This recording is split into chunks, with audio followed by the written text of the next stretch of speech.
Hello everyone, welcome to Economia. So today's topic of discussion would be the types of isoquant curves.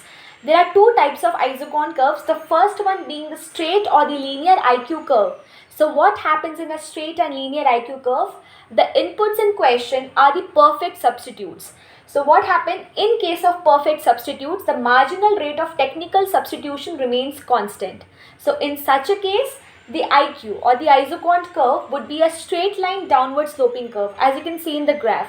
So just look into the points, different points. Suppose if I name it as A, B and C. At all these 3 points, the marginal rate of technical substitution is constant. So in a straight and linear IQ curve, just remember one point, that is the inputs are the perfect substitutes. The next type of the isoquant curve is the L-shaped isoquant curve. As we have studied in the straight or the linear isoquant curve that the inputs were the perfect substitutes. However, this is not so the case with L-shaped isoquant curve, where the inputs are the perfect complementary and they have to be used in a fixed ratio. That means there is no chance of substitution over here and the elasticity of substitution is equal to 0. What is this elasticity of substitution? I have discussed in this separate video. You can check that out.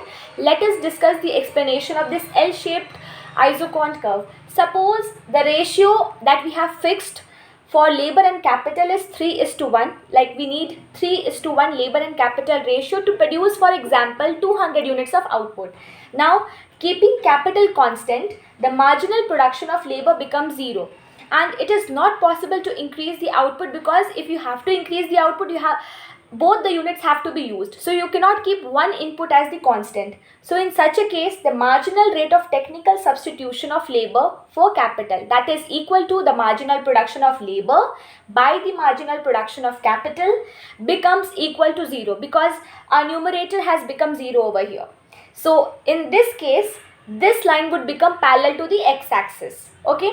Now we have kept capital constant over here. Let us take another example, that the ratio is the same, that is 3:1 labor and capital ratio we are taking, and we have taken labor to be constant in such a case. So if we keep labor constant, the marginal production of capital becomes equal to 0, and also it is not possible to increase the output because you have to keep the ratio same. Okay, so in this case, keeping one unit constant, it's not possible. So marginal production of capital becomes equal to 0.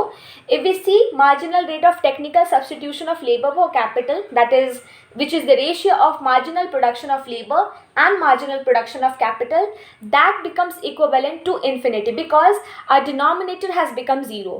So anything which is divided by 0, it becomes infinity. In such a case, this line will be parallel to the y-axis. See the graph for the L-shaped isoquant curve. So in the y-axis we have taken the capital, in the x-axis we have taken the units of labor. So when the marginal rate of technical substitution of labor for capital becomes 0, this line becomes parallel to the x-axis. Alright, and when the marginal rate of technical substitution of labor for capital becomes equivalent to infinity, this line becomes parallel to the y-axis. And so thus we can see that this line is the L-shaped isoquant curve. I hope this concept is clear. Thank you.